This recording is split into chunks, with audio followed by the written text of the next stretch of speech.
Hello, I'm TeNeshia Sudds, the founder and principal consultant of Virtual Pro Associates. One of the career highlights that stand out in my reflection of the work I've done as an employee is attending training to find out how to streamline the processes that I've been responsible for. Understanding where to save time in my day and week is instrumental in getting more done.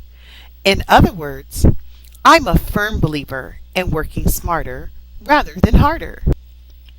The guidance material contained in this informational session is about the 10 steps you can take to reclaim maximum minutes in your day. I sincerely hope you take notes and use some of these strategies to aid in carving out time for your priority efforts. I tend to think of time or conceptualize time as much as we do space. What does that mean? When you think about moving into a new home, one of the reasons you view the space before moving in is to measure out whether or not you have enough space to fit your treasured items into the new place. This is how I visualize time. Do I have enough time to work, rest, eat, socialize, and grow as a person as I'm living day to day? The benefit of visualizing time as we do space is that we all have the same amount of time each day, week, month, and year. So there's no fluctuations to consider with the exception of leap year. Now, if you're able to evaluate how much more you did in a leap year than any other, I'm interested in knowing your secrets. Let's talk.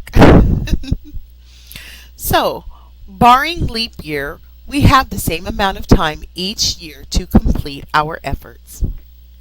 I enjoy tracking my time as a primary means of understanding how I can achieve my goals despite how busy I am and how much there is to do in a day.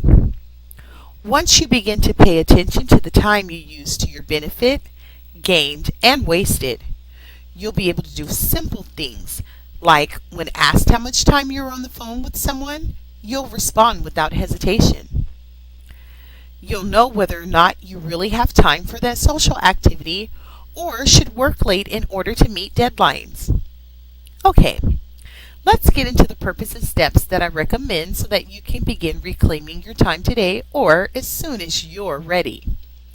Imagine what you can do if you were able to save time and allocate it to what matters. Here are some of the reasons to modify how much attention you pay to how you're using the time we're given. A. You can actually have adequate time to rest. Many of us have waken up after what we thought was enough time for an overnight sleeping and resting period, craving just another hour or so to fully recharge for the day's responsibilities. I know there are many work days where I was in agony because I just needed about an hour or two more of rest. However, despite what we feel is needed in that moment, we have to forego that urge and get up to take on the day's challenges. If you reclaim time in your day, you can allocate that time to resting in such a way that the sleep night is adequate, or you're able to get to bed earlier and feel refreshed in the morning or feel refreshed in the evening if you work a night shift. B. You'll have the time to return to school or develop that business of your dreams.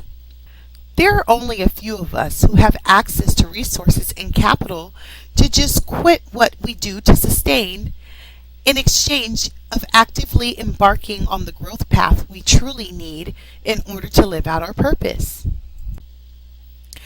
And C, last but not least, you'll have time to reflect, evaluate, and develop plans to change or advance your life. This is where I've used most of the time that I've captured by deploying the strategies I'm handing off to you. Planning is essential and necessary in any endeavor worth your time. We'll get into planning guidance in another session, and by combining one or two steps given to you in a handful of these guidance audios, you'll see satisfying changes in your life in no time at all. I guarantee it. Now that we've covered the main purpose in reclaiming your time, let's get into these strategies that will assist in doing so. Declutter your life. I know this sounds easier said than done, but if you take time to clear out old and unused things from your space, you'll free up space in your mind and you'll be able to use the space you've reclaimed for the growth strategy you develop. When people ask you if you want a certain piece of furniture or equipment, create a lifestyle where you only say yes if you're willing to get rid of something, or simply say, no thank you. There's absolutely nothing wrong with turning away unnecessary items, and just keep in mind that the item then becomes available to someone who can actually use it. I've been able to say no to offerings of items for a while now. Once you get used to saying no to this, it will become a habit. Due to the fact that at one point in my life, I needed items for my family of four, people got used to offering me items. Once we had all that was necessary and even some excess ourselves, we began turning away items, and afterwards, I had to train my children to turn items away as well. We found that they were still saying yes as teens and cluttering up our organized home. I've made my teens give away devices and even televisions because they brought them home and it was excess equipment. Also sell the items if you have an entrepreneur's spirit. I tend to barter items in exchange for the help with tasks or services. Get rid of incoming excess materials and resources that come your way. One of the ways I make sure not to have excess paper clutter is to throw away unnecessary mail before I begin opening the mail I know is a priority, and even before setting the mail down on a table or etc. You can also do this with your incoming phone calls, text messages, and emails. This way, you're monitoring what gets your attention and filtering out your distractions. Either use the email filtering system that's built into the software or whatever tech tool you use for email, and you can ask someone how to do this. Block phone calls and text messages from unwanted phone numbers, including persistent telemarketing calls. Believe you me, it will be worth it. Limit your social media activities. We all know that the excitement of social media can be a huge distraction from meeting deadlines and achieving your goals. I'm stunned at the number of people in my Facebook timeline who are complaining about being on social media when they should be doing things like homework. I just want to scream at them to get off of social media and do what it is that they should be doing. Fortunately, our technology comes equipped with ways to filter what alerts we receive. Set a time for how much social media interaction you're going to engage in and honor that time limit. You can also use social media as a reward for getting things done. Personally, this is what I do. When social media is a reward rather than a privilege, I'm more careful with the time spent on it. Adjust the amount of time you spend watching TV. This is a huge time waster for those who love entertainment. One way to do this is to set time limits on your TV watching as well. Here's a strategy to reducing your time spent watching TV. When you've exceeded the time limit you know you've set, instead of turning the TV off, mute the sound, whether you're watching it or not. Once you mute the sound, the program you're watching becomes uninteresting and the call to your responsibilities become louder than the program you've been entertained by. Hopefully what happened to me is what will happen for you. TV program sounds now become annoying when the TV has been on for longer than I'm used to, which isn't much, or it becomes irritating when I finish watching the program that lured me to the TV anyways and the sound is still going. Create a healthy mindset for how you engage in video or computer games. I remember being addicted to the game called The Sims. That was basically a simulated world where you could create characters, and eventually the game designers made it possible to create entire worlds. You may wonder, how did she still achieve so much during the time that she was addicted to that computer game? Well, I sacrificed social time. I also consciously made the decision that excessive phone calls, happy hour get togethers, and casual parties wouldn't be attended. However, as much as I enjoyed my PC game playing time, I acknowledged the potential and also had a healthy fear of allowing my enjoyment of that game to get out of hand. I was more interested in the time I'd invested in furthering my career and taking care of self and family than playing that game. I also sacrificed TV time, which meant that I didn't watch TV, or I made a conscious decision between which of the two to engage in. In order to adhere to time limits set on these electronic distractions, you can set a timer. I recommend that you also set time limits for your children. When you set time limits for your children, you'll feel guilty when you've exceeded the time limits you set for yourself. One awesome feature that smartphones come equipped with is an electronic timer. Feel free to use it. Let social callers know how much time you actually have for a phone call. I find that people will either choose not to engage in a conversation with you if they feel like the time limit isn't enough, or they'll do their best to honor your time limit.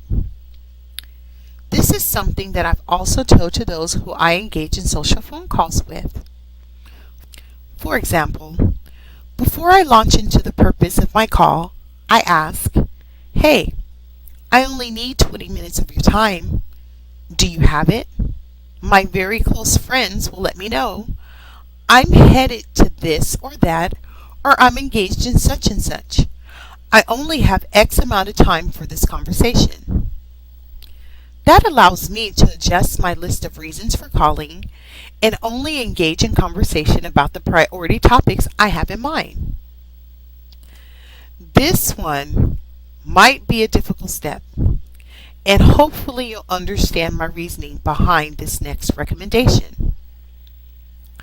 Avoid talking about people as much as you can. Why?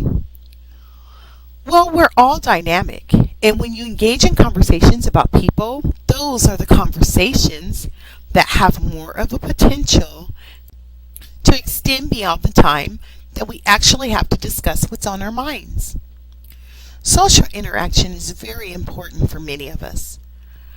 I personally use a rubric in engaging in social conversations.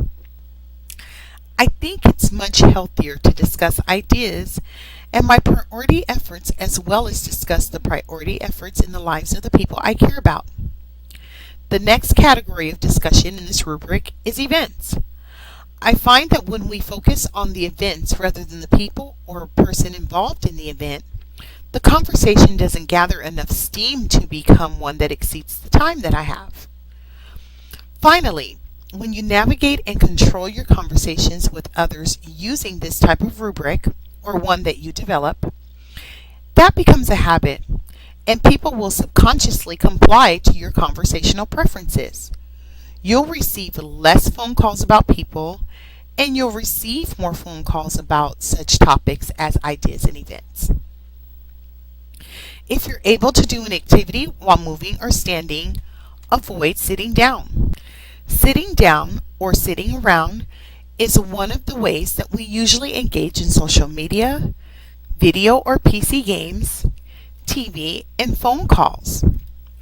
Phone speakers are phenomenal in assisting with developing this habit. I recommend getting rid of headsets, with the exception of driving, because headsets provide more clarity and connection, and you find that you end up staying on the phone longer than you would if you engaged the speaker on your phone device instead. If you're unable to stand for long periods of time due to an illness or physical limitation, then I recommend creating a habit where you don't allow devices near you when you have to sit to accomplish your goals. Move your homework and planning workspace away from the TV or other devices, or you can also move the devices away from your homework and planning space. A strategy I use is moving my workspace I've designated away from accessible outlets. If there aren't many or any power outlets, you're unable to plug in devices. And this forces a separation of my planning and workspace from my entertainment time. Try to avoid using your cell phone or laptop in your bed. That is a bad habit that many of us have these days. And if you do use your cell phone or laptop in your bed, limit the amount of time you spend on those devices. Once you've developed the habit, then having your laptop or cell phone or even playing your video games in your resting space becomes annoying. I now notice that it's actually a habit for me to end up getting out of bed if I choose to answer a call after I've decided to rest. I'm very uncomfortable laying in the bed and talking on the phone now. If you haven't followed the trend of many who are well rested, remove the TV from your bedroom. I have a TV in my bedroom, but since I use the strategy of muting the sound, it's no longer a distraction during my rest period. Above all else, please remember, you are worth it. You're destined to be great. So the next time you're trying to figure out how to reclaim time in your day or week, feel free to turn to these guidelines and create time in your life to do what you know you were purposed to. If you have any comments, recommendations, or questions, please send your transmission through the Virtual Pro website at www.virtualproassociates.com. That's www.virtualproassociates.com, or send an email directly to virtualproassociates@gmail.com. If you're ready to speak with a Get Course consultant, please call 1300-779080 or enroll online at www.getcourse.com.au. That's www.getcourse.com.au. Thank you once again for allowing me to share these insights with you.